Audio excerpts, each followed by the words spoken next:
Sahabat RSUN, kembali lagi dalam podcast Sahabat Wongso. Bersama saya Reisa Elvareta yang hari ini akan menjadi host dalam podcast Sahabat Wongso. Di sini saya ditemani oleh Apoteker Erwin Adi Nugroho, SFAM APT yang akan menjadi narasumber kita. Halo Mas Erwin. Ya, halo Reisa.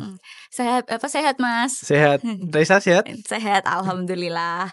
Mas, kita hari ini akan membicarakan tentang diabetes mellitus yang sedang marak banget di Indonesia. Di RSUN sendiri itu sudah banyak banget kasusnya ya Mas ya. Mulai dari pasien yang masih muda, pasien dengan usia produktif, bahkan pasien dengan usia geriatrik. Kalau saya sendiri punya cerita nih Mas, gitu. Ya. Kayak saya punya tetangga saya itu kan usianya bisa dikatakan geriatrik ya Mas. Itu beliau tuh sudah periksa ke puskesmas karena sebelumnya itu beliau mengeluh kalau badannya tuh sering lemas, terus sering lapar, sering haus gitu kan.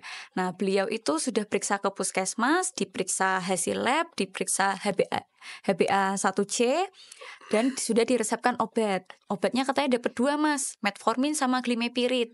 Nah kalau dari Mas Erwin sendiri itu apakah tetangga saya itu didiagnosa diabetes mellitus Mas? Untuk diagnosa kan seharusnya yang memberikan dokter ya. Yeah. Kita tidak berhak mendiagnosa ya. Yeah. Diabetes itu kalau yang ada pandangan kabur atau rasa cepat lelah, itu memang golongan kriterianya bisa dimasukkan ke diabetes. Tapi adakah riwayat pengobatannya juga? Seperti itu. Kalau dari tetangga saya itu sepertinya nggak ada riwayat Mas, nggak ada riwayat tensi, tidak ada riwayat gula. Nah jadi itu kenapa kemarin beliaunya tuh juga kaget ya, kok bisa dia didiagnosa diabetes mellitus gitu Mas? Ya, karena mungkin faktor usia, jadi bisa dikategorikan diabetes mellitus tipe kedua ya. Oh berarti tetangga saya itu termasuk diabetes tipe kedua ya Mas. Kalau diabetes sendiri tuh ada berapa tipe sih Mas? Ya, ada 3 tipe sebetulnya Mbak Reza. Yang pertama diabetes tipe pertama ya, penyakit autoimun. Itu karena sel pankreasnya tidak dapat menghasilkan hormon insulin secara langsung, dapat disebabkan oleh faktor genetik. Lalu ada diabetes tipe 2 ya. Itu biasa terjadi pada usia orang dewasa sampai orang tua yang geriatri tadi. Karena pola makan atau gaya hidupnya yang bermasalah, terus ada kelebihan berat badan seperti itu. Lalu ada yang ketiga itu diabetes gestasional. Biasa terjadi pada ibu-ibu hamil atau ibu-ibu yang sedang trimester terakhir hamil atau mau melahirkan itu. Tapi itu bisa hilang sendiri ya. Oh, bisa hilang sendiri Iya, ya sendiri Mas. yang gestasional ya. Melahirkan jadi beliaunya juga tidak Ya, tapi juga diabetesnya. harus tetap dicek gula darahnya juga. Kalau dari tetangga saya itu Mas, kan beliaunya sudah dapat obat metformin sama glimepiride ya. Apakah itu sudah tepat terapinya gitu? Kalau sesuai dengan resep dokter yang diberikan dari puskesmas sudah sesuai, berarti memang bisa digunakan. Tetapi patut diwaspadai juga efek sampingnya ya. Seperti metformin kan ada efek samping untuk mual muntah. Kalau yang glimepiride bisa menyebabkan hipoglikemia yang sangat rawan terjadi pada usia-usia geriatri.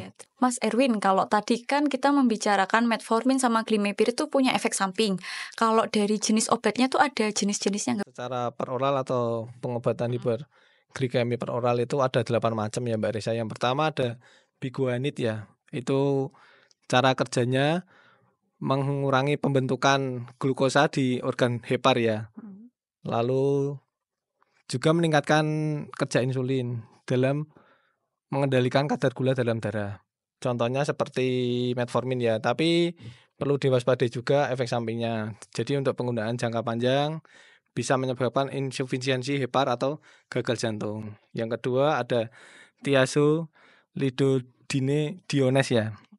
Itu cara kerjanya hampir mirip dengan yang metformin biguanid ya. Tapi sangat diwaspadai pada pasien-pasien dengan congestive heart failure atau CHF. Contohnya ada pioglitason. Yang ketiga ada sulfonylurea. Cara kerjanya menurunkan kadar gula dalam darah dengan merangsang pankreas untuk menghasilkan atau memproduksi insulin. Obat-obatnya ada glisiasid, glimepiride, glibenclamid. Lalu yang keempat ada DPP4 inhibitor atau gliptin. Itu cara kerjanya merangsang pelepasan insulin ketika gula darah meningkat dan menghambat pelepasan glukosa di dalam hepar. Contoh obatnya ada sitagliptin atau vidagliptin. Efek sampingnya bisa nyeri perut, diwaspadai, tapi efek samping dilihat juga kondisi tiap orang juga berbeda. Lalu yang kelima ada SLGT2 inhibitor. Itu cara kerjanya mempengaruhi fungsi penyaringan darah di ginjal dan menghambat kembalinya glukosa ke dalam hepar. Jadi glukosanya dibuang melalui urin. Contoh obatnya ada empagliflosin atau dapagliflosin. Yang keenam ada meglitinide. Ini cara kerjanya hampir sama dengan sulfonylurea ya, tapi dia beredarnya di dalam tubuh lebih cepat. Jadi proses atmennya dia lebih cepat. Itu contoh obatnya ada repaglinid dan nataglinid. Yang ketujuh ada incretin mimetik ya, agonis reseptor GLP-1 atau incretin mimetik ya, yang cara kerjanya merangsang pelepasan insulin oleh pankreas setelah makan. Contoh obatnya ada liraglutid itu. Yang kedelapan ada inhibitor alfa glukodidase ya. Ini cara kerjanya berbeda dengan obat diabetes lainnya. Dia menghambat pemecahan glukosa untuk mengendalikan kadar gula dalam darah. Ini contohnya ada akarbose. Nah, Mas Erwin, dari contoh-contoh yang diberikan oleh Mas Erwin tadi kan ada insulin, sediaan insulin. Untuk sediaan insulin sendiri untuk tipe 1 apakah aman bila digunakan pada pasien geriatrik seperti tetangga saya tadi? Kalau memang dengan HbA1c yang tinggi bisa digunakan ya Mbak Risa. Iya. Terus tapi juga untuk pengawasannya juga diwaspadai juga. Jadi ada untuk yang pemberikan insulinnya juga harus kita berikan edukasi juga. Kalau untuk insulin sendiri itu apakah punya efek samping, Mas? Kalau insulin sendiri juga ada efek samping. Itu hampir sama dengan sulfonylurea yaitu hipoglikemia rata-rata. Hipoglikemia. Kalau jenis insulin sendiri ada jenis-jenisnya enggak, Mas? Insulin sendiri ada 4 macam ya jenisnya ya. Yang pertama itu ada insulin reguler atau yang short acting, itu digunakan pada saat makan. Mulai bekerjanya 30 menit ya setelah penggunaan atau memasukkan cairan insulinnya. Berarti Bekerja 30 menitnya sebelum pasiennya makan atau bersamaan makan bersama bisa. makan. Boleh. Oke. Bekerja maksimalnya dalam tubuh itu 2 sampai 3 jam. 3 Ya. jam. Efek bertahannya dalam tubuh cuma 6 jam saja. 6 jam aja. Berarti harus diulang ya, Mas, nanti. Diulang lagi. Ada lagi enggak, Mas? Ada lagi yang insulin kerja cepat atau rapid ya. Itu lebih cepat lagi. Jadi sama penggunaannya juga sama. Lalu waktu bekerjanya 15 menit. Kalau tadi kan yang itu kan 30 menit ya. 30 menit. Dari bekerja maksimalnya juga lebih cepat 1 jam. Efek di dalam tubuhnya juga lebih cepat, hanya 3 jam saja. Tuh. Lalu yang ketiga ada yang kerja sedang ya, atau mix ya. Iya. Mix itu digunakan sehari sekali juga bisa, sehari 2 kali juga bisa. Itu bekerja maksimalnya 4 sampai 8 jam. Efek bertahannya bisa sampai 18 jam ya. Contohnya ada Humalog Mix atau Novomix ya. Lalu insulin kerja panjang atau yang lama itu digunakan sehari sekali saja penyuntikannya, pada malam hari rata-rata digunakannya ya. Itu efeknya bertahan 24 jam. Contohnya ada eselin kalau di kita. Oh, eselin gitu. ya. Kalau insulin sendiri itu kan caranya disuntikan, Mas. Sedangkan kalau pasien kan belum tentu di dalam keluarganya atau di dekat rumahnya itu kan ada perawat atau tenaga medis ya. Kalau untuk penyuntikannya sendiri tuh bisa dilakukan oleh pasiennya sendiri tidak? Bisa. Untuk digunakan pasien sendiri, tapi harus diedukasi oleh kita sebagai apoteker ya. Oh gitu. Berarti ada cara khususnya ya, Mas, untuk cara penggunaannya. Caranya itu seperti apa, Mas? Cara menyuntikkan insulin? Untuk tata cara penggunaan insulinnya seperti ini ya, Reisa. Yang pada bagian yang banyak lemaknya seperti di lengan, lalu ada perut dan di pantat ya. Kita cubit-cubit dulu pada bagian yang akan kita suntikan jarum insulinnya. Lalu ini insulin kita ambil dari kulkas yang suhu 2-8 derajat tadi. Jangan di yang tempat freezer ya. Setelah itu kita buka.